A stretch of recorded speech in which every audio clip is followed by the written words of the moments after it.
Nearly 12,000 US Air Force personnel have rejected Pentagon's vaccine mandate. This has come as a major hurdle for US Defense Forces, as thousands of Air Force personnel may be forced to leave service for rejecting the vaccine mandate ahead of the November 2nd deadline.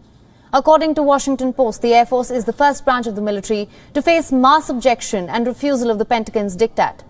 12,000 active duty personnel have refused to get COVID vaccine jabs. This number was around 60,000 at the start of October. The deadline for active troops ends on 2nd of November, while the deadline for those in reserve ends is in early December. U.S. Secretary of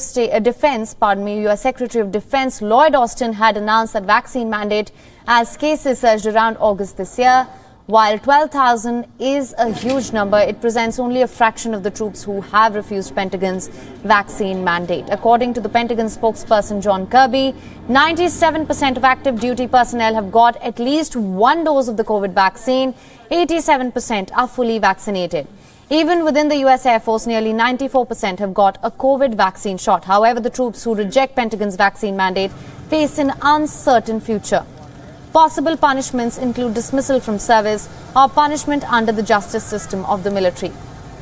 Meanwhile, New York City officials are preparing for shortage of firefighters, police officers and other first responders.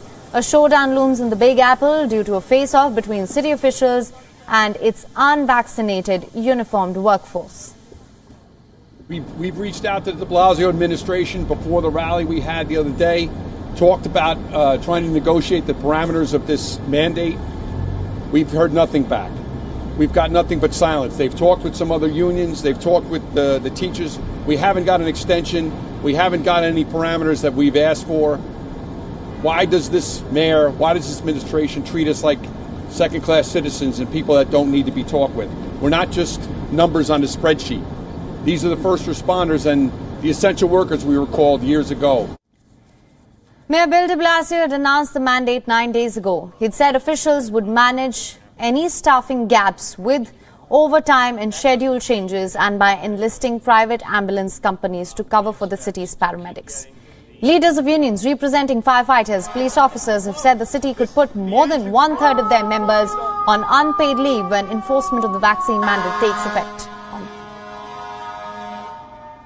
For the mayor to turn around and say we can run this department with 25 to 35% less members is ignoring the fact that we can't even keep firehouses open today.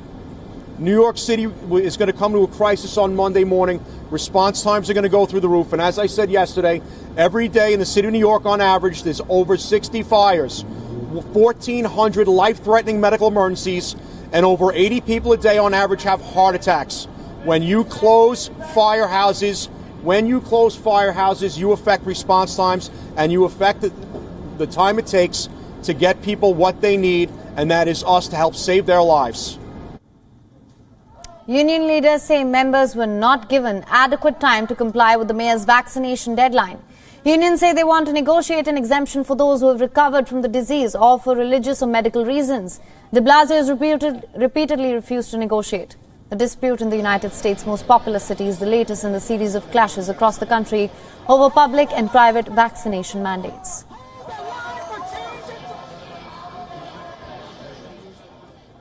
WION is now available in your country. Download the app now. Get all the news on the move.